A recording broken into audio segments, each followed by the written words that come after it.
परेशानी कोई बाय, मुसीबत ना हम आने पाए आपके मेरे लिए परमेश्वर ठीक है, पिता। हालेलुया, अपने धन्यवाद पुनः करते हैं मेरे फिर यीशु से राजा, बुराई मेरे से परमेश्वर आपको पिता। यहाँ ठीक इतने करने भाई-बहन का जुड़े हैं मेरे उत्साह मिले। परमेश्वर, आज कोई शेम ना हुँ, जाने पाए यीशु हुँ, के हुँ, नाम में। हुँ, धन्यवाद करते हैं नाइस परमेश्वर पिता, हमारी वर्शिप करने में सहायता मन मदद से करना मेरे सब जीवित खुदा, कुछ ताकि कोई है। समस्या, कोई बाधा ना आने पाए यीशु के नाम हुँ, में। धन्यवाद इस करते हैं। भाग आइए हम लोग मिल के देर से परमेश्वर की महिमा विपत्ति करते हैं। कर तेरे गुनाहों को माफ कर दूं, तेरे गुनाहों को माफ कर दूं, दो कर लहू से साफ कर दूं, तेरे गुनाहों को माफ कर दूं, धोकर लहू से साफ कर दूं। उसके लहू में सदा ये है चैन, उसके लहू की सदा है यही, कहता है यीशु मसीहा, आ मेरी बेटी, तू आ मेरे बेटे, आ जा मेरी बेटी, तू आ मेरे बेटे, तेरे गुनाहों को माफ कर दूं, दो कर लहू से साफ कर दूं, आ मेरी बेटी, तू आ मेरे बेटे, आजा आ मेरी बेटी, तू आ मेरे बेटे, चिंता न कर मैं तेरे साथ हूँ, चिंता न कर मैं तेरे साथ हूँ, दुखों महसूस कर मैं तेरे पास हूँ, महसूस कर मैं तेरे पास हूँ, आ तेरी मुश्किल को आसान कर दूं, आ तेरी मुश्किल को आसान कर दूं, आ तेरी जीवन में आनंद भर दूं, आ तेरी जीवन में आनंद भर दूं, आ मेरी बेटी, तू आ मेरे बेटे, आजा मेरी बेटी, तू आ मेरे बेटे, आजा आ मेरी बेटी, तू आ मेरे बेटे, मत सोच पापी गुनहगार हूँ मैं, दुखों में हूँ बहुत लाचार हूँ मैं, मत सोच पापी गुनहगार हूँ मैं, दुखों में हूँ बहुत लाचार हूँ मैं, आ तेरी मुश्किल को आसान कर दूं, आ तेरी मुश्किल को आसान कर दूं, आ तेरे जीवन में आनंद भर दूं, आ मेरी बेटी, तू आ मेरे बेटे, आजा आ मेरी बेटी, तू आ मेरे बेटे, आजा तेरे गुनाहों को माफ कर दूं, दो कर लहू से साफ कर दूं, आ मेरी बेटी, तू आ मेरे बेटे, आजा मेरी बेटी, तू आ मेरे बेटे। हालेलुया। शाम शहर चारों पहर मेरे यीशु को आराधना, रात और दिन सुबह और शाम मेरे यीशु को आराधना, आराधना यीशु को, आराधना यीशु को, आराधना यीशु को, आराधना यीशु को, चंगाई मुझको मिले ना मिले, आराधना मैं करता रहूं, गम के बादल या खुशियाँ, आराधना मैं करता रहूं, आराधना यीशु को, आराधना आराधना यीशु को, आराधना पिता को, आराधना आत्मा को। ओ आशीष मुझको मिले ना मिले, आराधना मैं करता रहूं। चंगाई मुझको मिले ना मिले, आराधना मैं करता रहूं। आराधना यीशु को, आराधना आत्मा को, आराधना पिता को, आराधना आत्मा को। तेरे सामर्थ से भर दे यीशु, रहूं मैं तेरी सदा। तेरे सामर्थ से भर दे यीशु, रहूं मैं तेरी सदा। तू छू ले मेरा प्रभु, तू छू ले मेरा यीशु। तेरे सामर्थ से भर दे यीशु, रहूं मैं तेरा सदा। पवित्र आत्मा से भर दे मुझे, पवित्र रहूं सदा। तू छू ले मेरा यीशु, तू छू ले मेरा प्रभु। हालेलुया, आमीन, हालेलुया, हालेलुया, आमीन, हालेलुया। हर मुश्किल को संभव करने वाला तू ही है मेरा खुदा। हर बीमारी को चंगा करने वाला तू ही है मेरा खुदा। हालेलुया, आमीन, हालेलुया। तू छू ले मेरा प्रभु, तू छू ले मेरा यीशु, तू छू ले मेरा प्रभु, तू छू ले मेरा यीशु। आजा मुझको छू ले राजा, धन्य मैं हो जाऊं। दिल के सिंहासन में बस जा, सामर्थ से भर जाऊं।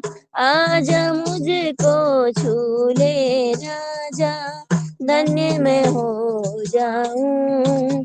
दिल के सिंहासन में बस जा, सामर्थ से भर जाऊं। हालेलुया, आमीन, हालेलुया। तू छू ले मेरा प्रभु, तू छू ले मेरा यीशु, तू छू ले मेरा यीशु, तू छू ले मेरा प्रभु। हालेलुया, धन्यवाद परमेश्वर, थैंक यू जीसस, हालेलुया।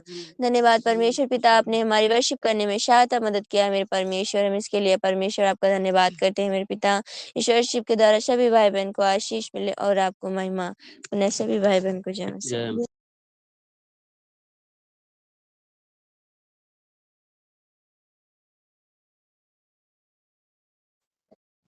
सबको जय मसीह। आइए हम यहीं बने रहेंगे और आगे के गीतों को गाएंगे। यहोवा चरवाहा मेरा, कोई घटी मुझे नहीं है। हरी चराइयों में मुझे स्नेह से चराता वो है। यहोवा चरवाहा मेरा, कोई घटी मुझे नहीं है। हरी चराइयों में मुझे स्नेह से चराता वो है। मृत्यु के अंधकार से मैं जो जाता था, प्रभु यीशु करुणा से तसल्ली मुझे दी है। यहोवा चरवाहा मेरा, कोई घटी मुझे नहीं है। हरी चराइयों में मुझे स्नेह से चराता वो है। शत्रुओं के सामने मेज को बिछाता है। प्रभु ने जो तैयार की, मन मेरा मगन है। यहोवा चरवाहा मेरा, कोई घटी मुझे नहीं है। हरी चराइयों में मुझे स्नेह से चराता वो है। सिर पर वो तेल मला है, अभिषेक मुझे किया है। दिल मेरा भर गया है और उमड़ भी रहा है। यहोवा चरवाहा मेरा, कोई घटी मुझे नहीं है। हरी चराइयों में मुझे स्नेह से चराता वो है। सर्वदा प्रभु के घर में करूंगा निवास जो मैं। करुणा भलाई भी उसकी आनंदित मुझे करती है।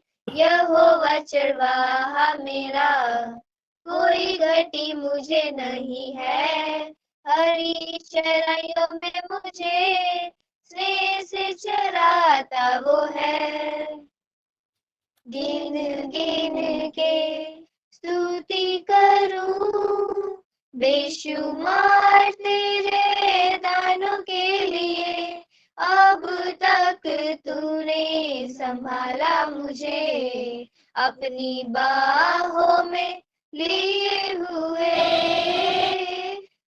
गिन के स्तुति करूं, तेरे शत्रु का निशाना तुझ पर होगा ना सफल। तेरे शत्रु का निशाना तुझ पर होगा ना सफल। आँखों की पुतली जैसे वो रखेगा तुझे हर पल। गिन गिन के स्तुति करूं, बेशुमार तेरे दानों के लिए। अब तक तूने संभाला मुझे, अपनी बाहों में लिए हुए। आंधियां बन के आए जिंदगी के फिकर, कौन है तेरा खेवनहारा, है भरोसा तेरा इधर। गिन गिन के स्तुति करूं, बेशुमार तेरे दानों के लिए। अब तक तूने संभाला मुझे, अपनी बाहों में लिए हुए।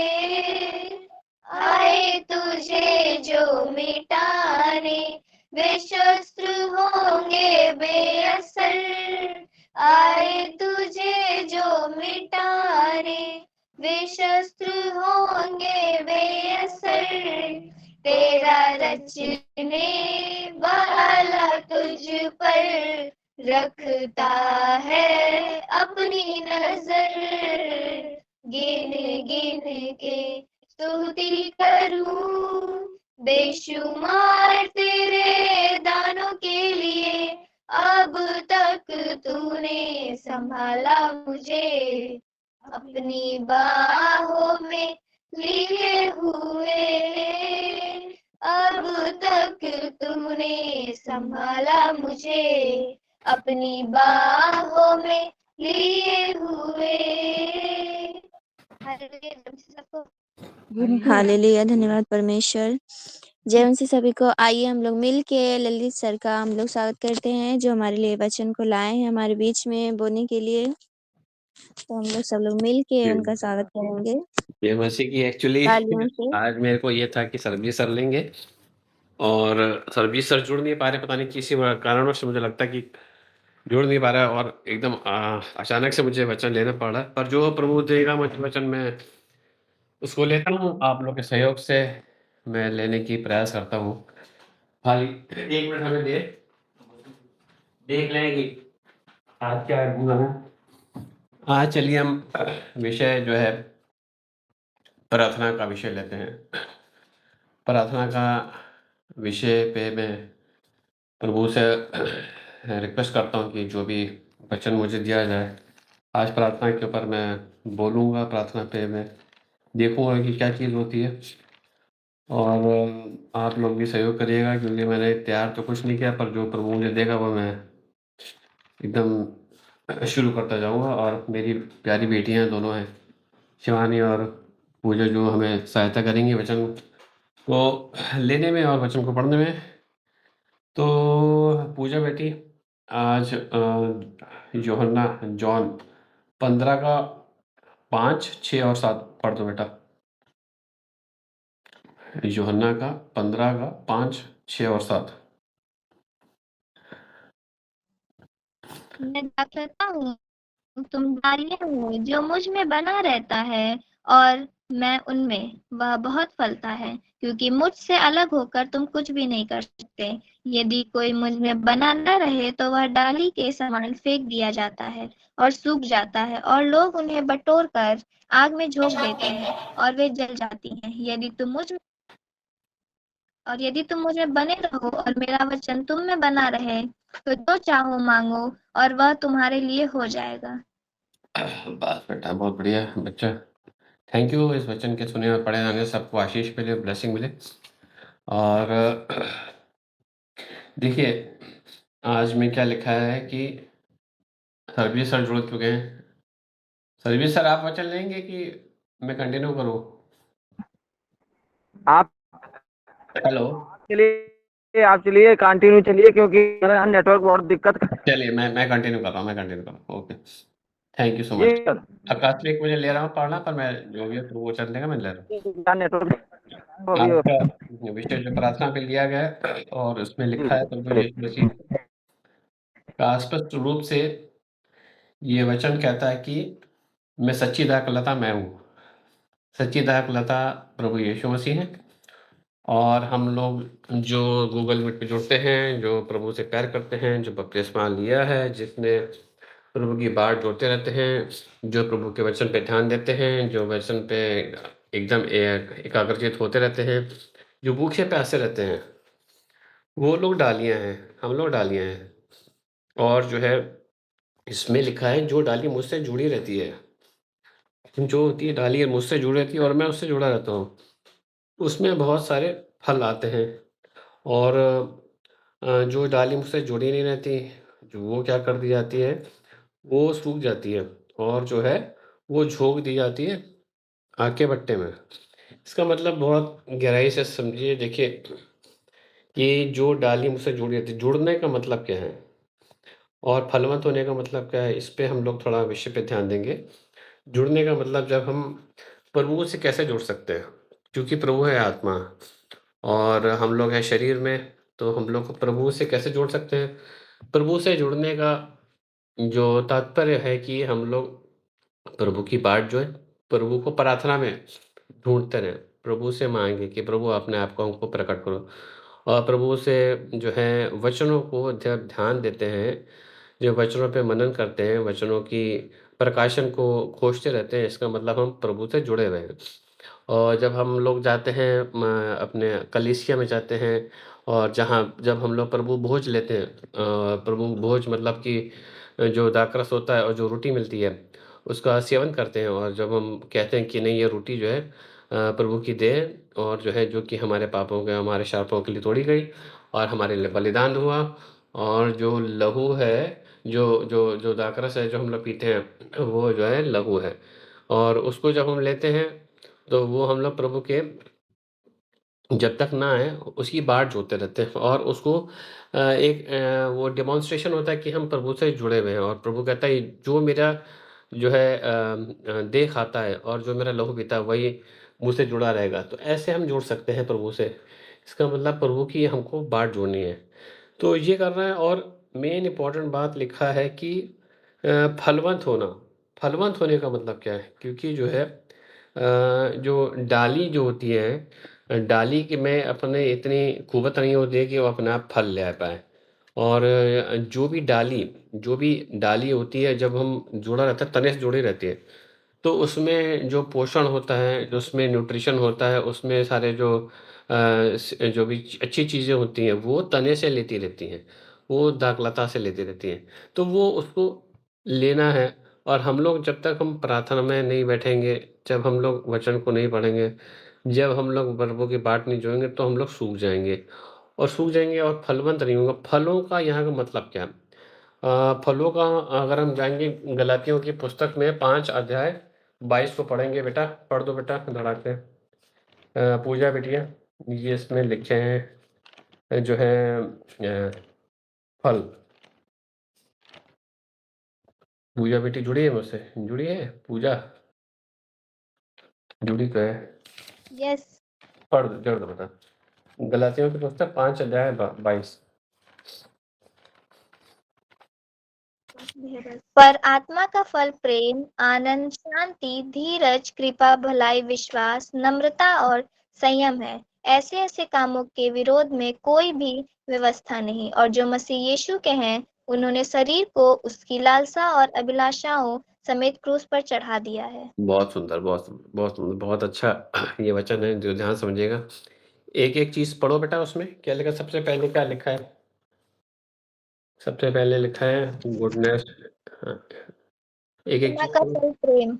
अब प्रेम लिखा है। देखिए प्रेम लिखा है, संयम लिखा है, सहनशीलता लिखी है और अपने आप को सेल्फ कंट्रोल लिखा है। ये सब चीज़ें लिखी है। ये सारे फल हैं, आत्मा के फल हैं। आत्मा आदमी जो है प्रेम में चल ही नहीं सकता, क्योंकि आदमी जो है अगर प्रभु से नहीं जुड़ा हुआ है, प्रभु की बाट नहीं जोता, प्रार्थना नहीं करता, वचन नहीं पढ़ता, तो भाई ये नॉर्मल आदमी प्रेम में चलना बहुत मुश्किल है। क्योंकि अगर हम जा रहे हैं और कोई हमको मखौल बढ़ा दे, हम जा रहे हैं कोई हम पे गाली दे दे, या हम कोई जा रहे हैं कोई हमें हमारी वेशभूषा पे कुछ टिप्पणी कर दे, तो स्वाभाविक स्वाभाविक है कि आदमी गुस्सा हो जाता है। और जो है उसको वापस उसी प्रकार से जिस प्रकार से उसने रिसीव किया है गाली-गलौज या आलोचना, उसी प्रकार से वो वापस को पलट के 10 गुना ज़्यादा देता है। तो ये जो है सांसारिक आदमी का फल है। और ये जो फल हैं ये द्वेष, ईर्ष्या, जलन, कुटन और एक-दूसरे की चुगली करना और जो है मतवालापन और गंदे काम, लुच्चपन, ये सब शारीरिक काम है। और ये शरीर का काम है। उसके पहले अध्याय में जो 5 का 22 पढ़ा था, उसके 5 का 21 में पढ़ेंगे तो ये सब चीज़ें हैं शारीरिक काम। ये मतलब ये जो है जो जुड़ी नहीं रहती, जो डाली, जो हम लोग व्यक्ति प्रार्थना नहीं करता, जो वचन नहीं पढ़ता, जो प्रभु के आगमन के लिए तत्पर नहीं रहता, जो सुबह उठ के अपने मन को एकाग्रचित नहीं करता, तो उसमें ये फल पाए जाते हैं। वो चुगली करेगा, वो एक-दूसरे के बारे में गलत-सलत बातें बोलेगा, गाली-गलौज करेगा, मतवालापन करेगा और एक-दूसरे को गंदी निगाह से देखेगा। और जो है हाँ, हमेशा जो है दूसरों को क्या बोलते गिराने में तुला रहेगा। तो ये वो है। और ऐसे लोग प्रभु कहते हैं, ऐसे लोग प्रभु के राज्य में प्रवेश नहीं कर पाएँगे। और क्योंकि हमें मालूम है कि हमारा जीवन जो है एक एक यात्रा है। हमारा जीवन जो है इसलिए नहीं दिया गया है कि खाएँ-पिएँ और मर जाएँ। हमारा जीवन एक यात्रा है और जीवन में यात्रा में जब हम यात्रा में जैसे कि एग्ज़ाम में पास होते रहते हैं, जैसे पूजा बेटी है और जैसे शिवानी बेटी है, ये लोग इनके एग्ज़ाम चलते हैं, एग्ज़ाम्स की तैयारी करते हैं, पढ़ाई करते हैं और अच्छे नंबरों से पास होते हैं और अगली क्लास में जाते हैं। और मेरी बेटी भी है, वो भी पढ़ाई करती है, अच्छे नंबरों से पास होती है, अगली क्लास में जाएगी, मेहनत करती है, तो मेहनत हर आदमी करता है। तो उसी तरह हम लोगों को एक-एक लेवल को बढ़ना है, हम लोगों को वहाँ तो बढ़ना ही है, पर हमको अच्छे कामों में बढ़ना है। अच्छे काम में कैसे बढ़ पाएँगे? अपने प्रेम को कैसे दर्शा पाएँगे? क्योंकि यीशु मसीह को जब आपने देखा होगा, यीशु मसीह को अ, अच्छे काम करता था, फिर भी लोगों ने उसको क्रूस पे चढ़ा दिया। यीशु मसीह भलाई करने आया था लोगों की और जो है सेवा करने आया था, फिर भी लोगों ने उसको प्रताड़ित किया सलीब पे चढ़ा दिया, खून निकाल दिया, थूका गया, उस पे गालियाँ दी गई उसको, उसकी दाढ़ी नोची गई, उसपे सिर पे जो है काँटों का ताज पहना दिया गया। तो ये देखिए फिर भी उसने क्या किया कि प्रभु इनको माफ़ करिएगा। और प्रभु ने कहा कि ऐसा ही तुम लोग करोगे, जो मेरे चेले लोग होंगे, जो मुझसे जुड़े रहेंगे और जो मुझसे प्रेम करते हैं, उनका स्वभाव वैसे ही होगा कि कोई आपको एक गाल पे थप्पड़ मारे तो दूसरा गाल भी आगे कर दो। ये गांधी जी का जो भी 3 बंदर हम लोग जो बचपन में पढ़ा है, हम सोचते थे यार गांधी जी के 3 बंदर आए कहाँ से? जब हमने बाद में जब देखा अरे बाइबल से, हमने कहा अरे भैया ये तो बाइबल से ही ये लोग 3 बंदर का वो डेमोंस्ट्रेशन कर दिया है।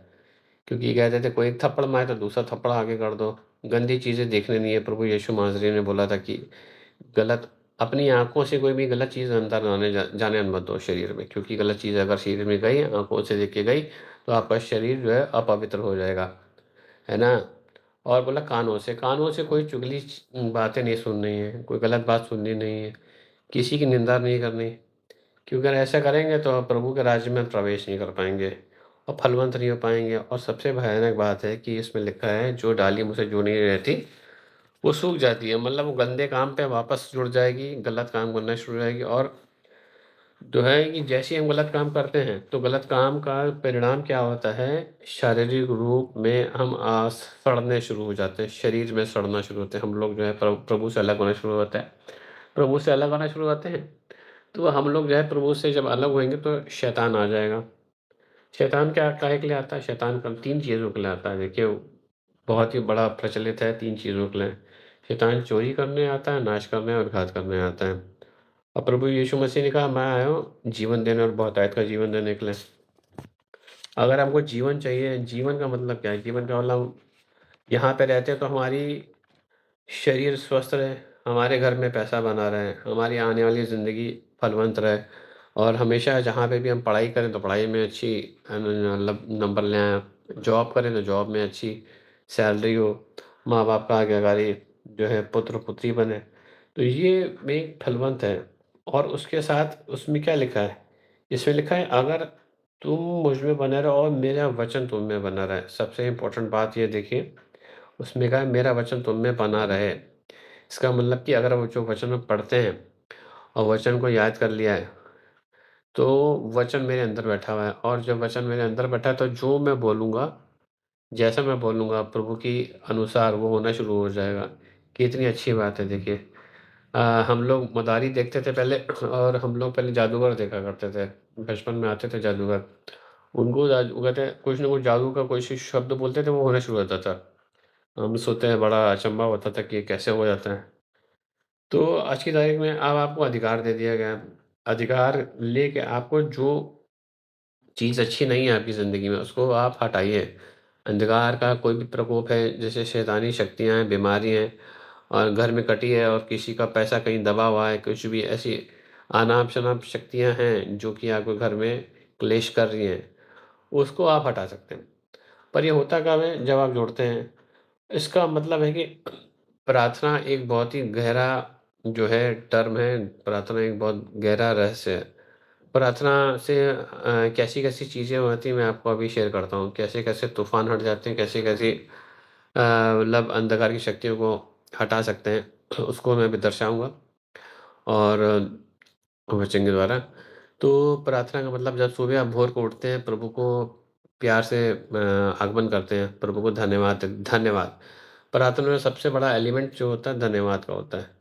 धन्यवाद की भेंटें चढ़ती हैं। धन्यवाद मतलब कि आपका कोई तकलीफ़ भी है उसमें भी धन्यवाद हो, आप खुशी है उसमें भी धन्यवाद हो, आपका जीवन जैसा चल रहा है उसमें धन्यवाद हो, आपका जीवन अपने आप में एक मिरेकल है, आपका जीवन अपने आप में एक तोहफ़ा है।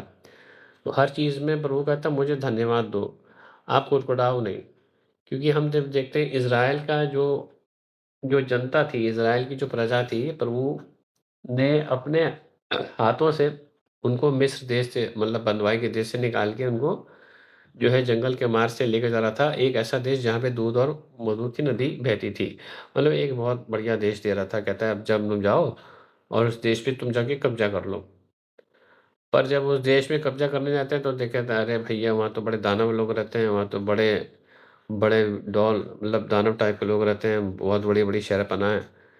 वो कुड़कुड़ाने लग जाते हैं कि अरे भैया तो मर जाएँगे, अरे भैया ये हो जाएगा, वो हो जाएगा। वो विश्वास नहीं करते हैं। ना प्रार्थना करते हैं, ना धन्यवाद करते हैं कि ना भैया इतनी इतनी प्रॉब्लम से प्रभु ने लाल समुंदर को पार करा दिया। वहाँ पे मिस्र देश से में उनको उनको उनको उनको इतनी प्रचंड रूप से उनको छुटाया और पूरा जंगल में इतना बढ़िया खाना खिलाया और जो बोलते पानी पत्थर में से पानी निकाल देता था प्रभु, तो वो उनका धन्यवाद नहीं देते थे, कुड़कुड़ाते रहते थे।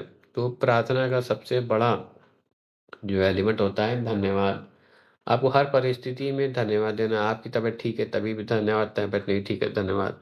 पैसा है घर में धन्यवाद, नहीं पैसा है धन्यवाद। आपको अर्थ आस अड़ोस-पड़ोस में वातावरण सा चल रहा है धन्यवाद, नहीं चल रहा धन्यवाद। तो हर प्रॉब्लम में धन्यवाद। हम जब यूसुफ को देखते हैं, यूसुफ की कहानी आपने सबने सुनी होगी, बाइबल पढ़ी होगी, तो हम देखते हैं यूसुफ जो था, यूसुफ को प्रभु ने दर्शन दिया था कि नहीं भैया तुम्हें जो है मैं बहुत बड़ा एक मंत्री बनाऊँगा। बचपन में इसको क्या बोलते हैं दर्शन दे दिया था, तो उसके भाई लोग उसे जलते थे। तो भाई कहते हैं अच्छा ये तो हमारे ऊपर राज करेगा, मैं इसको कुछ न कुछ इसको करके इन लोग गड्ढे में डाल देते हैं, आपने पढ़ा होगा, गड्ढे में डाल देते हैं। गड्ढे से फिर उसको भेज देते हैं। भैया उसको भेज देते हैं, इश्माएलाइट्स को भेज देते हैं, फिर वहाँ से वो देखते हैं कि कैसे वो मिस्र देश में चले जाता है, मिस्र देश में बड़ा होता है, जहाँ-जहाँ वो जाता है वहाँ-वहाँ फलवंत होना शुरू होता है। सबसे बड़ी बात इम्पोर्टेंट देखिए, उसको पहले गड्ढे में डाल दिया, वहाँ फेंक दिया, वो प्रार्थना करने वाला व्यक्ति था। वो आप उसकी अगर जीवन शैली देखेंगे वो प्रार्थना करने वाले व्यक्ति था, जब प्रार्थना करता था तो प्रभु उसको दर्शन देता था। पुरातन जहाँ-जहाँ जाए वो वहाँ पे उसको वो उसकी वजह से बड़ा हुआ तो पोटीफर के यहाँ पे एक जो मंत्री था उस राजा के मंत्री के वहाँ पे रहने लगा। तो पोटीफर की वाइफ़ जो है उसे गलत संबंध बनाने की कोशिश करती है, वो भाग जाता है। कहता है नहीं मैं प्रभु का व्यक्ति हूँ और मैं गलत-सलत काम नहीं करूँगा, वो भाग जाता है। तो उसपे गलत इल्ज़ाम लगा के पोटीफर की वाइफ़ जो वो जो है उसको फँसवा देती है, उसको बंदी गृह में करवा देती है। अब वह जेल में चला था, जेल में भी भाई साहब देखिए जेल में भी वहाँ पे भी प्रभु उसके साथ में होता है। तो धीरे-धीरे आप देखिए कि फिर बाद में आप आगे पढ़ेंगे कि वहाँ स्वपन आता है राजा को, स्वपन के लिए जो है पूरे मिस्र देश के लोगों को बुलाया जाता है और ये अकेला ऐसा व्यक्ति होता है जो स्वपन का फल बता देता है और उसको अगले दिन उसको मंत्री बना देता है। तो अभिषिक्त व्यक्ति बचपन से था, चुना हुआ व्यक्ति पहले से था, प्रार्थना करने वाले व्यक्ति पहले से था, पर आप देखिए इसको कितनी सारी दिक्कतें आई, बचपन से लेके बड़े पर उसने प्रार्थना करना नहीं छोड़ा।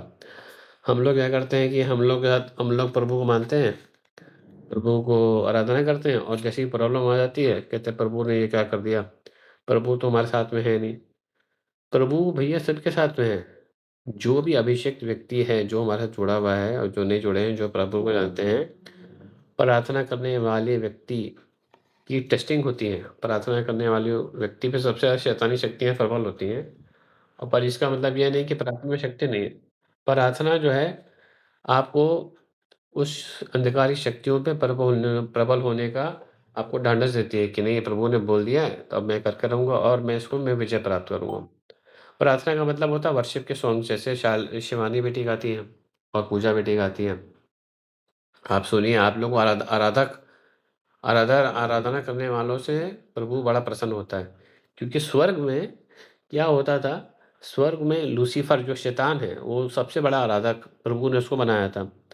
और उसमें सारे आभूषण रख दिए थे और सारे जो म्यूज़िकल इंस्ट्रूमेंट्स होते हैं, जो भी हम लोग तबला और दुनिया भर की जो भी हम लोग इंस्ट्रूमेंट बजाते हैं, सारे उसमें डाल दिए थे। कहते हैं ये मेरा सबसे बड़ा आराधक है और आराधना करेगा। पर शैतान जो था, पहले शैतान नहीं था, वो एक स्वर्गदूत था। स्वर्गदूत को अपने दिमाग में आया कि मैं तो प्रभु से ज़्यादा बड़ा हूँ और जो है ज़्यादा सुंदर हूँ और ज़्यादा शक्तिशाली हूँ और मैं जो है जिसने मुझे बनाया मैं उसी का ही जो सिंहासन ले लूँगा, मैं वहाँ प्रभु के तुल्य बन जाऊँगा। ये उसने क्या बोले हिमाकत कर दी। तो प्रभु ने उसको उतार के लात मारा और वो नीचे आके ज़मीन पे गिर गया। ज़मीन पे अभी भी गिरा हुआ है और वो ज़मीन पे हम लोग वो करता है टेकिंग दैट सेशन है ना? तो तो वो करता है, तो वो प्रभु चाहता है कि आराधना वहाँ पे 24 घंटे वो घंटे नहीं होते वहाँ तो कोई टाइम नहीं होता, वहाँ पे स्वर्ग में टाइम नहीं होता। तो स्वर्ग में प्रार्थना चलती रहती है। स्वर्गदूत वहाँ पे हालेलुया, हालेलुया, हालेलुया गाते रहते हैं। तो पर प्रभु चाहता है कि जो मनुष्य जो बनाया है धरती पे, जो मनुष्य से शिवानी बना दी और जो है पूजा बनाई है और पूनम बहन है और लोग भी जुड़े, तो वो लोग आराधना करें। उनको मनुष्यों की आराधना बहुत ज़्यादा पसंद है प्रभु को। तो वो कहते हैं ये मेरी आराधना करें, मुझे इनसे मुझे बड़ा प्रसन्नता होती है। तो आराधना जो होती है जब आप करते हैं वो आप जुड़ते हैं प्रभु से। ये भी प्रेयर का रूप है। जब आप वचन पढ़ते हैं, जब आप वचन को सुबह उठ के पढ़ते हैं, चाहे समझ में आए, चाहे समझ में ना आए, पर आप पढ़िए ज़रूर। एक पन्ना पढ़िए, दूसरा पन्ना पढ़िए। जब वचन पढ़ते हैं तभी प्रभु को आप वर्शिप करते हैं, तभी भी आप प्रभु की आराधना करते हैं, तभी भी आप प्रार्थना करते हैं। ये भी वचन पढ़ना भी प्रार्थना का एक रूप है। समझ रहे हैं आप? अब एक और चीज़ गहरी बात बताते हैं। चलिए, प्रार्थना का एक और सबसे बड़ा रूप क्या है? जब आप किसी व्यक्ति को जो है हेल्प करते हैं, किसी भी गरीब व्यक्ति की, लाचार व्यक्ति की, और जब आप किसी भी जो है ऐसा व्यक्ति जिसके पास खाना नहीं है, पीना नहीं, कपड़ा नहीं, लत्ता नहीं है, उसको आप जो है प्यार से बातें करते हैं, उनके लिए कुछ करने की कोशिश करते हैं, वो भी एक आराधना, वो भी एक प्रार्थना का रूप होता है, वो भी वर्शिप है। क्योंकि प्रभु कहता है कि जो कार्य तुम जो है गरीबों के लिए करते हो, जो निर्बलों के लिए करते हो, जो असहाय लोगों के लिए करते हो, जो विधवा लोगों के लिए करते हो, वो तुम मेरे लिए करते हो। वो भी हाईएस्ट फॉर्म ऑफ वर्शिप होता है, वो भी आप वर्शिप करते हैं प्रभु को। प्रभु को आप धन्यवाद, प्रभु को कहते हैं नहीं प्रभु, आपने मुझे दिया, मैं इन लोगों के लिए कुछ न कुछ करके रहूँगा। तो ये भी आपको करना है, जहाँ पे आप छोटा से छोटा आप कार्य कर सकते हैं। ये नहीं कि आप इतने सारे रुपए निकाल के दे दें, पर उनको एक प्यार से बात कर लो, एक रोटी खिला दो, कुछ खाना खिला सकते हो, खाना खिला दो। ये भी एक काइंड ऑफ वर्शिप है, एक काइंड ऑफ प्रेयर है। और जो है, जो अन्य भाषा में जब जो शिवानी बेटी बात करती है, जिनको जिनको वरदान मिला है, वो भी एक वो हाईएस्ट फॉर्म ऑफ वर्शिप है। मतलब सबसे मतलब उच्चतम जो है श्रेणी का एक आराधना है।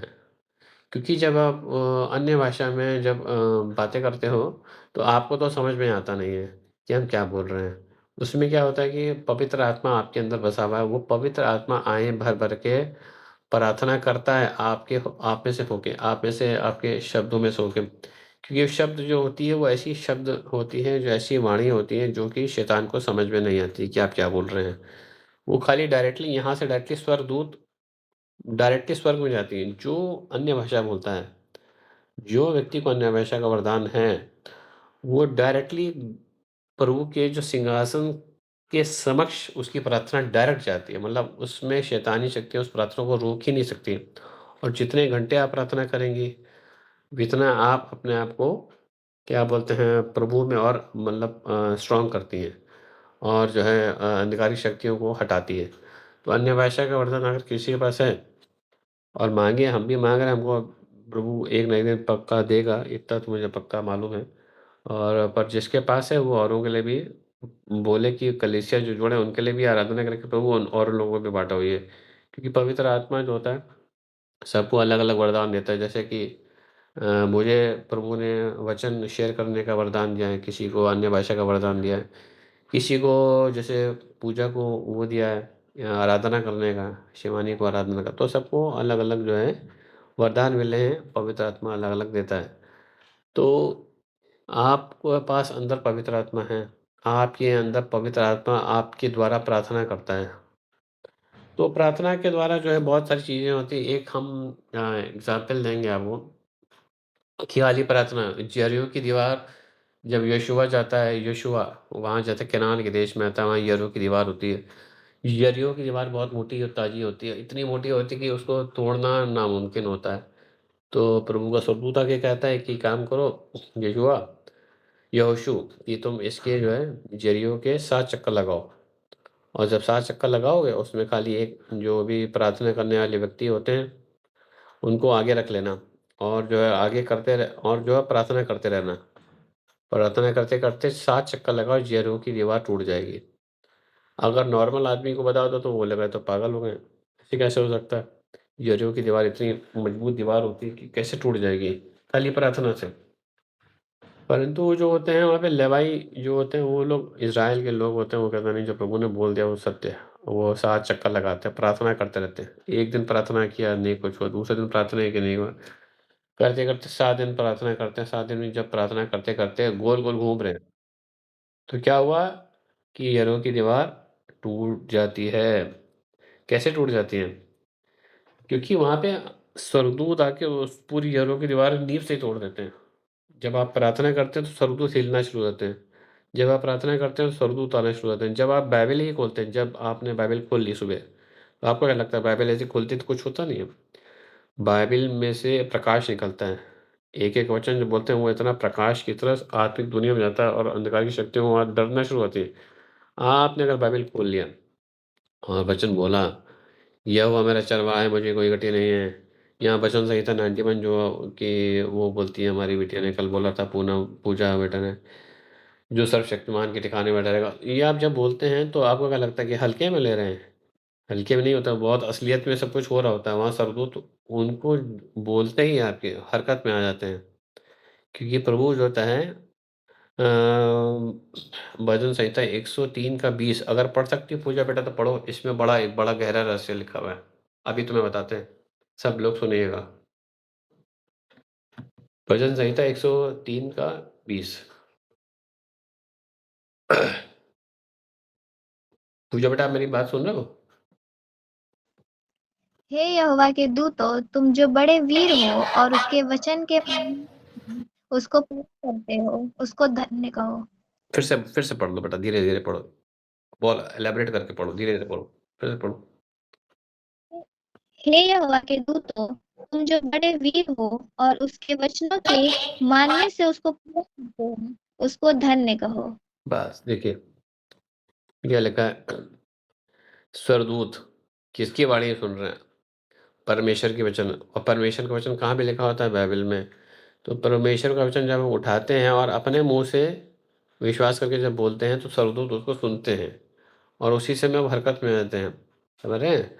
अगर किसी को घटी की कमी है, किसी घर में पैसे की कमी है, तो आप डिक्लेयर करिए, यहोवा मेरा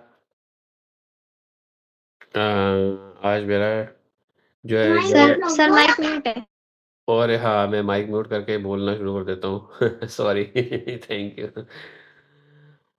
मैं कह रहा था कि अगर मान लीजिए अगर किसी को घर घर में किसी की चीज़ की कमी है, पैसे की कमी है, किसी चीज़ की कमी है, तो वो ऐसे जो है आराधना में बैठ जाए और बोले अला भजन संहिता 23 बोल दे, यहोवा मेरा चरवाहा है, मुझे कोई घटी नहीं है, मुझे हरी-हरी चराई में चराता है। तो ऐसा कैसे बोलेंगे, क्या होगा? स्वर्गदूत उसको सुनेंगे और आपके लिए ऐसा पूरा प्रयोजन करना शुरू कर देंगे। आपका खाने का, आपके पीने का, आपके पहनने का, आपके ओढ़ने का, वो स्वर्गदूत उसको जो है करना शुरू कर देंगे। समझ रहे हो ना? आत्मिक दुनिया में होना शुरू हो जाएगा। आपको दिखेगा नहीं पर वो होना शुरू हो जाता है। पर आप अपने मुँह के अंगीकार को थामे रहिए कि नहीं, प्रभु ने बोला है तो ये होके रहेगा। समझ रहे हैं? प्रार्थना जब 91 करते हैं प्रार्थना, तब क्या होता है? तब अंधकार की शक्तियाँ जो आप पे प्रबल होके बैठी हैं, वो हटना शुरू हो जाती हैं, छँटना शुरू हो जाती हैं, डिस्ट्रॉय होना शुरू हो जाती हैं। तो ये प्रार्थना जो है एक हल्का में मत लिया करिए प्रार्थना ही, क्योंकि जब प्रार्थना यीशु मसीह को देखेंगे, तो भोर को उठता था। भोर को उठता था जब पूरी दुनिया सोती रहती थी और पूरी-पूरी रात जो है प्रार्थना में जुटा रहता था। प्रार्थना को धन्यवाद देता था, प्रभु आप मेरी हमेशा सुनते हैं। परमेश्वर पिता आपकी मैं जो है आज्ञाओं को पूरा करूँ मैं। प्रभु आपके जो मन की मनसा है वो मैं पूरी करूँ, वो प्रार्थना करता रहता था। और जब प्रार्थना रात भर करता था और जब सुबह उठता था तो लोगों को चंगा करता था। 2 रोटी 2 मछली और 5 रोटी को कितना बड़ा 5000 लोगों को खिला दिया। कैसे खिला दिया? प्रार्थना के द्वारा। प्रार्थना जब होती है और उसमें जैसे ही बोलो ब्लेसिंग बोल दो, उसपे आप ब्लेसिंग बोल दोगे तो वो मल्टीप्लाई होना शुरू हो जाएगा। ऐसे बहुत सारे लोग हैं, हमारे साथ पूनम बहन भी जुड़ी हैं, वो भी बता रही थी एक बार कि जब हम ब्लेसिंग बोल देते हैं तो उसका सिलेंडर ही नहीं खत्म होता है। संतोष भैया भाई भी बता रहे थे कि उनका पेट्रोल नहीं, जब गाड़ी में डालते हैं और ब्लेसिंग बोल देते हैं, उनका पेट्रोल गाड़ी का खत्म ही नहीं होता है। ऐसी-ऐसी चीज़ें उनका आटा नहीं खत्म होता। आपका अगर आप ब्लेसिंग बोल दो, प्रार्थना कर दो, नहीं प्रभु आपने जो भी मेरे घर में आटा, दाल, रोटी, चावल जो भी है, ये खत्म नहीं होगा और बहुत ज़्यादा दिन दिन दिन तक चलेगा, तो ये होना शुरू हो जाएगा। और जो है ये बेवकूफ़ी वाली बात नहीं कर रहा हूँ मैं, ये रियलिटी की बात बता रहा हूँ आपको मैं। और जो है अन्य लोग बोलेंगे ऐसे कैसे होता है, पर ये ऐसे होता है। क्योंकि जो है एक कुप्पी तेल और जो है थोड़ा-सा आटा जब एक जो है देखते हैं हम लोग, अध्याय मुझे याद नहीं आ रहा, वो वहाँ पे एक जो प्रोफ़ेट जो एलीजा जाता है और जो अकाल पड़ा होता है, तो वहाँ पे एक बूढ़ी स्त्री अपने बेटे के साथ सोचती है मैं जो हल्का-फुल्का खाना बचा है वो खा के मर जाती हूँ। कहता है जो लेके आना है पहले तुम मेरे लिए रोटी बना के लाओ, उसमें जो भी पड़ा आटा और जो है तेल उसमें से लेके आओ। पर वो मान लेती है, और जब देखती है कि वो मान लेती है उसमें उसका आटा और जो तेल है वो ख़त्म ही नहीं होता, पूरा काल चल रहा था वो ख़त्म ही नहीं होता। तो ये देखना है कि देखिए वो भी प्रार्थना करने वाली स्त्री थी। ऐसे बहुत सारे लोग हैं जो प्रार्थना किया और जो है यहोशापाट की बात मैं आपको स्टोरी बताऊँगा, इसके बाद मैं समाप्त करूँगा। यहोशापाट एक राजा था, यहोशापाट एक इज़राइल का राजा था। यहोशापाट एक राजा था, उसके खिलाफ जो है पूरी सेना, उसकी विपरीत वाली सेना आ गई। 5 लोग राजा मिलके उसकी चढ़ाई करने आते हैं। वो कहता है यार हमारी सेना तो इतनी है लंबी चौड़ी है ही नहीं, अब हम लोग मार दिए जाएँगे, अब हम क्या करें? वो सबको बुलाता है, कहता है क्या करें? वहाँ का नबी कहता है अब हम लोग प्रार्थना करेंगे। वहाँ कहता है प्रार्थना करो और सब लोग अपने आप ही ठीक हो जाएगा। वो पूरी जनता इज़राइल की प्रार्थना करने लगती है, लौ लगा के फास्टिंग के साथ प्रार्थना करने लगते हैं। प्रार्थना, प्रार्थना, प्रार्थना, वहाँ पे सेना आ रही है, सेना आ रही है। 5 लोग राजा पूरी बड़ी सेना लेके आ रहे हैं, यहोशापाट को मारने के लिए। वो उस प्रार्थना पे लगे, प्रार्थना पे लगे, लीन लगे। प्रार्थना जैसे ही वो उनके सामने आती है, 5 राजा लोग अपनी बड़ी सेना को लेके यहोशापाट इज़राइल के राजा को लेके चढ़ाई करने आते हैं, और आते हैं भैया बड़ा मज़ेदार चीज़ होती है। वो भाई साहब ऐसा प्रभु कर देता है कि वो पाँचों राजा की सेना आपस में लड़ मरती है। मारने आए थे इज़राइल को, कन्फ्यूज़न होता है आपस में, सरदूत जाते हैं, उनको कन्फ्यूज़ कर देते हैं।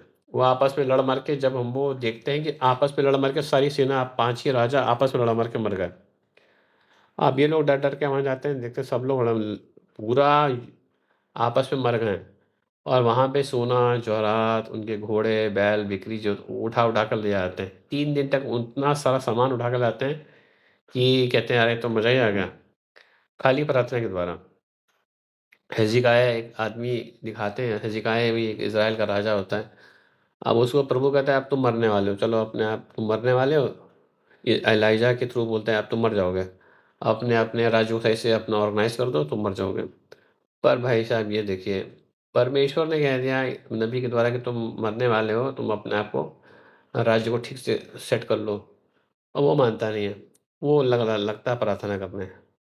वो रो-रो के प्रार्थना करता है, ये प्रभु मैंने आपके लिए क्या नहीं किया, प्रभु मैंने ये किया, प्रभु मैंने आपकी आराधना किया, प्रभु मैंने लोगों को बाल देवताओं के पुराने लोगों को मरवा दिया। वो रो-रो के प्रार्थना करता है। प्रभु है दयालु, प्रभु उसकी प्रार्थना को सुन लेता है, कहते हैं जा, तेरी रो रहा है, तू इतना का गिड़गिड़ा रहा है, मैं तेरे को 15 साल और देता हूँ। तो 15 साल और जी जाता है। तो प्रार्थना की आप ताकत देखिए, एक मरता व्यक्ति, वो भैया 15 साल जी गया। एक राजा जिस पे चढ़ाई हो रही थी, जिसका जीतने का कोई दूर-दूर तक अ, उद्देश्य नहीं था, वो जीत जाता है, बिना लड़ाई किए वो जीत जाता है। तो प्रार्थना में बहुत शक्ति है, और हर व्यक्ति जो जुड़ा है उसको निरंतर प्रार्थना करनी ही है ना? एक वचन है, एक से रुकिए बताता हूँ आपको। हाँ, फर्स्ट थेस्सलोनियंस 5 से, इसका लास्ट से पढ़ दो, एक फर्स्ट थेस्सलोनियंस 5 16, 17, 18। पहला थेस्सलोनियंस 5 का 16, 17, 18। पूजा जोड़ी भी है ना मेरे साथ? हाँ। पहला थेस्सलोनियंस 5 का 5वां अध्याय का 16, 17, 18।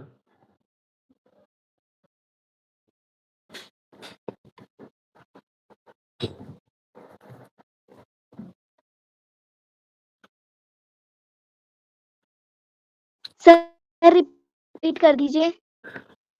फर्स्ट थेस्सलोनियंस है 5 का, चलो मैं पढ़ देता हूँ, आप छोड़ दो बेटा, मैं बोल दूँ चलो। इसमें लिखा है कि rejoice in the Lord always, मतलब कि प्रभु में सदा आनंदित रहो, पहला पॉइंट। दूसरा लिखा है कि निरंतर प्रार्थना करते रहो, निरंतर प्रार्थना करते रहना सबको। और तीसरा लिखा है कि हमेशा हर चीज़ों में आपको प्रभु को धन्यवाद देते रहिए। 3 ये मेन इम्पोर्टेंट पॉइंट्स लिखे हैं इसमें। प्रभु में सदा आनंदित रहो, चाहे परिस्थिति कैसी भी हो। पहला पॉइंट, सबको ये आनंदित रहना है। दूसरा, निरंतर प्रार्थना में बने रहो। निरंतर मतलब निरंतर, चाहे उठते-बैठते, सोते-जागते, ये नहीं कि आप बाइबल लेके बैठ रहे, पर आपको मालूम होना चाहिए कि प्रभु के साथ में निरंतर प्रार्थना करना ही करना है। निरंतर, क्योंकि अब जहाँ पे सावधानी हटी, दुर्घटना घटी। और तीसरा लिखा है, प्रभु को हमेशा धन्यवाद देते रहो, हमेशा धन्यवाद की भेंटें चढ़ाओ। दाऊद सुबह उठ के प्रभु को धन्यवाद देता था कि प्रभु धन्यवाद, धन्यवाद, पवित्र आत्मा के लिए धन्यवाद। तो प्रार्थना का आपने आज देखा कि कितना महत्व है, प्रार्थना के द्वारा क्या-क्या चीज़ें हो सकती है। प्रार्थना के द्वारा हीरो की दीवार गिर गई, तो प्रार्थना के द्वारा आपके घर में कोई भी कमी है, घटी है, आपको बरकत की ज़रूरत है, हेल्थ की ज़रूरत है, प्रार्थना के द्वारा आप बड़े-बड़े गढ़ों को ढह सकते हैं। प्रार्थना के द्वारा आपका करियर, आपके पैसे कहीं दबे हुए हैं, किसी ने चुरा लिए हैं, वो निकल के वापस आ जाएगा। प्रार्थना बहुत शक्तिशाली होता है, और प्रार्थना इसलिए रखा गया कि प्रभु चाहता है कि आप प्रार्थना करें। प्रभु, जब हम लोग जेनेसिस में, उत्पत्ति में देखते हैं, तो उसमें लिखा है कि प्रभु आता था आदम से मिलने के लिए और उससे संगति करने के लिए। तो प्रभु ने हमें रचा क्यों है? रचा इसलिए कि हमसे संगति करें, हमसे बातें करें, और हमसे बातें करने में उनको अच्छा लगता है। और बातें कैसे कर सकता है? क्योंकि दिखता तो है नहीं प्रभु। तो कहता नहीं, मुझसे प्रार्थना प्रार्थना करो, यही मेरे से बातें कहूँगी। मेरी आराधना करो, यही मुझे संगति है। मेरी प्रशंसा करो, यही मेरी जो है, मुझे इसमें अच्छा संगति है। संगति चाहता है, प्रभु चाहता है कि तो हम लोग सब लोग संगति करें। चाहे कैसे भी करें। आप वचन को पढ़ते हैं, वो आपको संगति करते हैं। तो संगति से ही शक्ति आती है, संगति से ही प्रकाश जुड़ता है, संगति से आपके घर में अनाज आएगा, बरकत रहेगी। आपकी एक रोटी जो होगी, अनाज होगा, एक कुप्पी आपका आटा अगर 1 महीने चल रहा है और उसमें आपने प्रार्थना कर दिया, या सैलरी आपकी 10,000 आ रही है या 15,000 आ रही है, या जितनी भी आ रही है, उसमें आपने प्रार्थना कर दिया, तो मैं दावे के साथ कह सकता हूँ इस गूगल मीट के माध्यम से कि वो उसके द्वारा अगर कुछ चलता, वो उसको डबल ट्रिपल हो जाएगा। क्योंकि 5 रोटी और 2 मछली 5,000 लोगों को खिला दी गई। प्रार्थना उसने, प्रभु ने लिया और प्रभु को स्वर्ग की तरफ देखा, प्रभु और बोला धन्यवाद प्रभु, और उसे तोड़ना शुरू कर दिया। वैसे आप लोग करिए। ये इसलिए जो प्रभु ने, यीशु मसीह ने किया, वो इसलिए हवा में नहीं किया, वो दिखाने के लिए कि ऐसे ही करो और तुम्हारे घर में बरकत रहेगी। तो प्रभु इस वचन के द्वारा आप लोगों को ब्लेस करे, और ज़रूर, और शिवानी बिटिया को मैं अंतिम की प्रार्थना के लिए रिक्वेस्ट करूँगा, और उसके बाद मैं ये बोलूँगा अपनी पूजा बहन बिटिया को कि साम 91 वचन संहिता से समाप्ति करें। तो ये प्लीज़ आप लोग कंटिन्यू करो। पहले शिवानी बेटी सबके लिए प्रार्थना करेगी। हालेलुया, धन्यवाद परमेश्वर। धन्यवाद करते हैं खुदावंद राजा मेरे परमेश्वर पिता, आपने इतना सुंदर सा वचन दिया मेरे परमेश्वर, इसके लिए धन्यवाद करते हैं मेरे यीशु राजा मेरे परमेश्वर।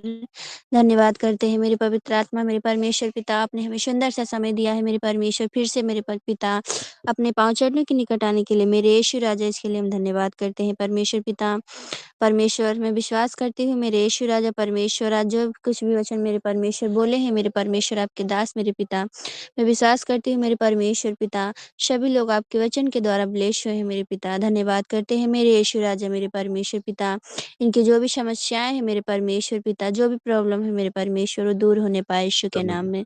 धन्यवाद करते हैं परमेश्वर पिता, इनकी जो भी कमी घटी है मेरे परमेश्वर पिता, वो आप पूरा कीजिए मेरे परमेश्वर। धन्यवाद करते हैं परमेश्वर पिता, परमेश्वर हर एक बेविचारी के लिए, बेरोजगारी के लिए, अंधे लंगड़ेपन के लिए परमेश्वर पिता, हर एक समस्या के लिए परमेश्वर पिता, हम प्रार्थना करते हैं मेरे यीशु राजा मेरे परमेश्वर पिता, वो सारी प्रॉब्लम मेरे परमेश्वर दूर होने पाए यीशु के नाम में। धन्यवाद करते हैं मेरे जीवित खुदा मेरे परमेश्वर पिता, आप महान हैं मेरे परमेश्वर पिता। परमेश्वर, आप सबके मनों की बातों को जानते हैं मेरे परमेश्वर कि उन्हें क्या चाहिए मेरे परमेश्वर पिता। धन्यवाद करते हैं मेरे परमेश्वर, फिर भी पिता आप सबके मनों को, सबके हृदय को जाँचते हैं मेरे परमेश्वर पिता कि वो कौन कैसा है मेरे परमेश्वर। हाँ, मेरे यीशु राजा, आप आप जीवित परमेश्वर हैं मेरे पिता खुदावन राजा, धन्यवाद करते हैं मेरे परमेश्वर पिता। आप महान हैं मेरे परमेश्वर पिता, हालेलुया। धन्यवाद करते हैं मेरे स्वर्गीय पिता, आप महान हैं, धन्यवाद करते हैं मेरे यीशु राजा मेरे परमेश्वर पिता। परमेश्वर, आपके दास के लिए पिता हम प्रार्थना दुआ करते हैं मेरे परमेश्वर पिता। परमेश्वर जो हमारे लिए परमेश्वर वचनों को लाते हैं मेरे परमेश्वर, हम लोग के बीच में बोते हैं परमेश्वर पिता, और आप उनके मुख से होके हमसे बातें करते हैं पिता। उन्हें संभाल बचा के रखना मेरे परमेश्वर पिता, ताकि परमेश्वर उन्हें कोई परेशानी कोई मुसीबत ना आने पाए, यीशु के नाम में धन्यवाद करते हैं मेरे यीशु राजा मेरे परमेश्वर पिता। आप महान हैं मेरे परमेश्वर पिता, धन्यवाद करते हैं मेरे जीवित खुदा मेरे परमेश्वर पिता। परमेश्वर, अगर मैं किसी का नाम नहीं ले पाई मेरे परमेश्वर पिता, तो सबको परमेश्वर अपनी आशीष अपनी बरकत से भर देना मेरे परमेश्वर। धन्यवाद करते हैं मेरे यीशु राजा मेरे परमेश्वर पिता। आपने हमारी छोटी सी प्रार्थनाओं को सुना है परमेश्वर, हम इनमें उत्तर दिया, हम विश्वास करते हैं मेरे यीशु राजा मेरे परमेश्वर पिता। धन्यवाद करते हैं परमेश्वर, इस रात्रि के समय मेरे परमेश्वर हर एक को मीठी नींद देना, सुबह का दिन आपके प्रिय से प्रिय पुत्र पवित्र आत्मा के नाम से होने पाए। सारी आदर गौरव महिमा आपको देते हुए छोटी सी दुआ को मांगते हैं अपने उद्धारकर्ता मुक्तिदाता यीशु नासरी के नाम में। सुनिए पिता, और बड़ी दया से सुंदर के राज के महल में ग्रहण कीजिए। आमीन आमीन। आमीन, आमीन। पूजा बेटा आप 91 पढ़ दो, वचन से 91। परमेश्वर हमारा रक्षक, जो परम प्रधान की छाया हुए स्थान में बैठा है, वह सर्वशक्तिमान की छाया में ठिकाना पाएगा। मैं यहोवा के विषय में कहूंगा, वह मेरा शरणस्थान और गढ़ है। वह मेरा परमेश्वर है और मैं उस पर सदा भरोसा रखूंगा। वह मुझे बहेलिये के जाल से और महामारी से बचाएगा। वह तुझे अपने पंखों की आड़ में ले लेगा और तू उसके परों के नीचे शरण पाएगा। उसकी सच्चाई तेरे लिए ढाल और झीलम ठहरेगी। तू न रात के भय से डरेगा और न उस तीर से जो दिन को उड़ता है, और न उस मरी से जो अंधकार में फैलती है, और न उस महारोग से जो दिन दोपहर में उजाड़ता है। तेरे निकट 1000 तेरे दाहिनी और 10,000 गिरेंगे, परंतु वह तेरे पास न आएंगे। परंतु तू अपनी आंखों से दृष्टि करेगा और दुष्टों के अंत को देखेगा। हे यहोवा, तू मेरा शरणस्थान ठहरा है। तूने जो परम प्रधान को अपना धाम मान लिया है, इसलिए कोई विपत्ति तुझ पर ना पड़ेगी, न कोई दुख तेरे डेरे के निकट आएगा, क्योंकि वह अपने दूतों को तेरे निमित्त आज्ञा देगा कि जहाँ कहीं तू जाए वे तेरी रक्षा करें। वे तुझको हाथों हाथ उठा लेंगे, ऐसा ना हो कि तेरे पाँव में पत्थर से ठेस लगे।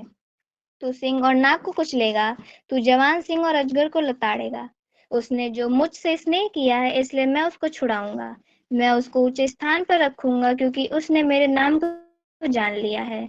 जब वह मुझको पुकारे, तब मैं उसकी सुनूंगा। संकट में मैं उसके संग रहूंगा। मैं उसको बचाकर उसकी महिमा बढ़ाऊंगा। मैं उसको दीर्घायु से तृप्त करूंगा और अपने किए हुए उद्धार का दर्शन दिखाऊंगा। आमीन। आमीन, आमीन, आमीन। बहुत सुंदर बेटा, आप गॉड ब्लेस यू। दोनों आराधकों को मैं बहुत-बहुत ब्लेस करता हूँ और आपकी आने वाली ज़िंदगियों पे आशीष बोल देता हूँ। आप लोग घर में हमेशा बरकत बनी रहे और हमेशा आप प्रभु की महिमा के लिए चुने गए और बहुत ही आशाएँ हैं प्रभु आप दोनों से। ये समय होगा कि अगर किसी को अपनी गवाही देनी है या कुछ पूछना है बाइबल से रिलेटेड या तो कोई प्रार्थना करानी है तो जल्दी से कर लें। फिर इसको समाप्त करेंगे हम लोग।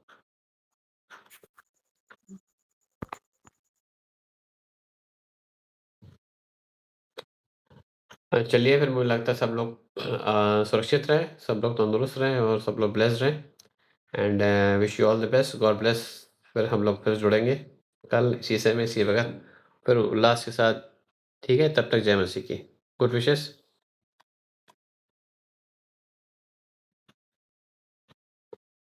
जय मसीह की। जय मसीह बेटा। God bless you. मैं डिसकनेक्ट करने जा रहा हूँ। ठीक है बेटा? God bless you.